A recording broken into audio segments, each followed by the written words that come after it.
मैं शैलेश कुमार, आप देख रहे हैं पब्लिक आई न्यूज़। कांग्रेस की नज़र भारत के लोगों की संपत्ति पर है। कड़ी मेहनत से कमाई गई संपत्तियों पर अब अधिकार भारतीय जनता को नहीं रह जाएगा, क्योंकि कांग्रेस जब सत्ता में आएगी तो उन संपत्तियों को अल्पसंख्यकों के बीच बांट देगी। उक्त बातें पटना में भाजपा के वरिष्ठ नेता एवं पूर्व मंत्री शाहनवाज हुसैन ने की। कांग्रेस पार्टी ने दिल्ली में अपने घोषणा पत्र में संपत्ति के सर्वे की बात करते हुए उन्होंने कहा कि हमारी सरकार जब आएगी तो संपत्ति का सर्वे करवाया जाएगा और उसके बाद अत्यधिक संपत्ति रहने पर अल्पसंख्यकों के बीच बांट दी जाएगी। उन्होंने कहा कि आयुष्मान भारत का कार्ड देते हैं तो कोई भेदभाव किए भी ना देते हैं, अकाउंट में पैसा डालते हैं तब भेदभाव नहीं करते हैं। लेकिन कांग्रेस की नजर और उनके साथियों की नजर अब विरासत पर भी है। कांग्रेस पार्टी को तुरंत देश से माफी मांगना चाहिए और सर्वे की बात जो उन्होंने अपने घोषणा पत्र में कही है उस पंक्ति को वापस लेना चाहिए। मोदी जी कहते हैं कि देश की संपत्ति पर पहला अधिकार गरीब का है, दलित का है, आदिवासी का है, पिछड़ों का है। जब हम गरीब कहते हैं तो इसमें कोई जात धर्म नहीं आती, हम सब के लिए कहते हैं। लेकिन कांग्रेस पार्टी वोट बैंक की सियासत कर रही है जिसको हम कहीं से भी स्वीकार नहीं कर सकते। आप जानते हैं पिछले 10 साल में हमारे नेता नरेंद्र मोदी जी ने गांव, गरीब, दलित, वंचित, शोषित, महिला, युवाओं और किसानों के लिए काम किया है। प्रधानमंत्री सड़क योजना में 90% गांवों को जोड़ा है। 1.5 लाख पंचायतों को ऑप्टिकल फाइबर से जोड़ने का काम किया, इसलिए आपकी न्यूज तुरंत लोगों तक पहुंच जाती है।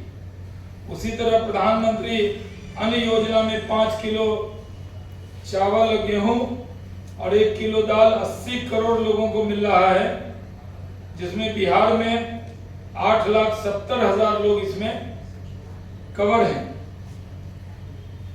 इसी तरह जल जीवन मिशन में ये पंचायतों तक इसको पहुंचाया है 11 करोड़ 88 लाख लोगों को, यानी हमने पहुंचाने का काम किया है।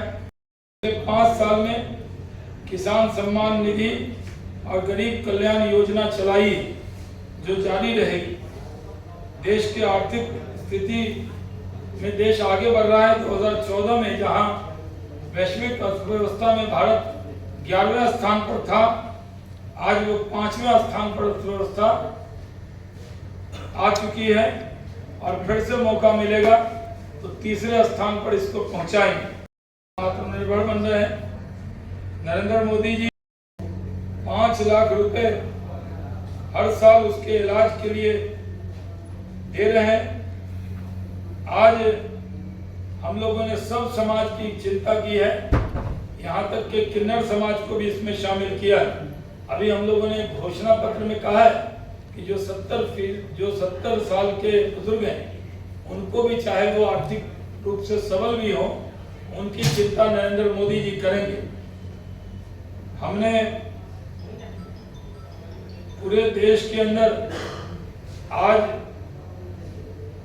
ऐसी स्थिति बनाई है कि जो सामने घमंडिया गठबंधन है, जो आधे तो जेल में हैं, आधे बेल पे हैं, वो इस तरह की बातें करते रहते हैं, लेकिन उनके कहने से कोई फर्क पड़ने वाला नहीं। हम लोग कांग्रेस से ये मांग करते हैं कि कांग्रेस वालों ऐसा काम न करो, घुसपैठिए के खातिर देश की संपत्ति का बंटवारा करने का इरादा मत करो। बात करते हैं तो उसको किसी मजहब का नाम, धर्म का नाम हमारे नेता ने कभी लिया नहीं। लेकिन जो रोहिंग्या आ जाएंगे, जो बांग्लादेशी घुसपैठिए आ जाएंगे उनको हमारी संपत्ति पर कोई अधिकार नहीं होना चाहिए। ये बात हमने एक नहीं अनेक बार कही। जहाँ तक बिहार का सवाल है, आप जानते हैं कि फेज के अंदर भी 5 सीट पर हम जीत का परचम लहराएंगे, जिसमें भागलपुर, बांका, कटिहार, किशनगंज, पूर्णिया, ये जो इस फेज की सीटें हैं, यहाँ पर भी पिछली बार भी परचम लहराया था।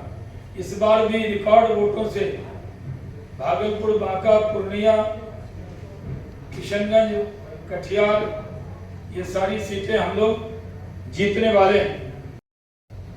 जब मैं बेगूसराय गया था, मैं और उमेश कुशवाहा, तो हमारे भी हेलीकॉप्टर की जांच हुई।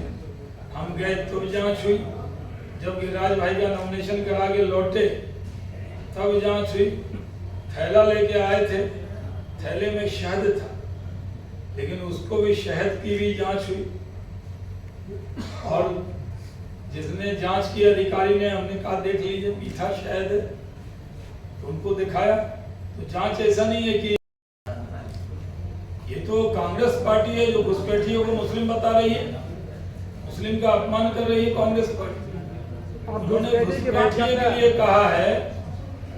अब घुसपैठिए का, हमारा देश कोई धर्मशाला नहीं है ना कि किसी भी देश से आकर कोई रहने लगे। हमारे यहाँ तो खुद ही बहुत गरीब लोग हैं, हिंदू में, मुस्लिम में, सिख में, ईसाई में, सब में बहुत गरीब लोग हैं। पहले इनको अनाज देंगे कि 5 किलो अनाज का सुन के, आयुष्मान भारत का सुन के, अकाउंट में पैसा दे का सुन के, बाहर के देश से कोई भी आएगा तो वो हमारे लिए स्वीकार नहीं है, ये कहा है। बिना आरक्षण के बीपीएससी, यूपीएससी में आ रहे कि नहीं, और मुस्लिम समाज को आरक्षण मिला हुआ है कि नहीं। मंडल कमीशन में शेख सैयद मुगल पठान के अलावा जितने भी मुस्लिम हैं सबको आरक्षण मिला ही हुआ है। और जो अपर कास्ट मुस्लिम है उनको भी जो स्वर्ण आरक्षण है उसमें राजपूत, ब्राह्मण, भूमियाल कास्ट के साथ शेख सैयद पठान को भी आरक्षण मिला हुआ है। ये आपको जानकारी में नहीं है। शाहनवाज हुसैन ने कहा कि कांग्रेस का खतरनाक छिपा एजेंडा एक्सपोज हो गया है। कांग्रेस सत्ता में आई तो माता पिता से मिलने वाले विरासत पर भी टैक्स लगा देगी। उन्होंने कहा कि स्त्रीधन एवं अन्य तरहों से कमाई गई संपत्ति पर कांग्रेस 55% टैक्स लगाने की बात कर रही है। कांग्रेस मध्यम वर्ग वालों पर अधिक टैक्स लगाना चाहती है, यानी आप जो मेहनत से संपत्ति जुटाए हैं वो बच्चों को नहीं मिलेगी। कांग्रेस का यही मंत्र है और इसे लागू करेगी।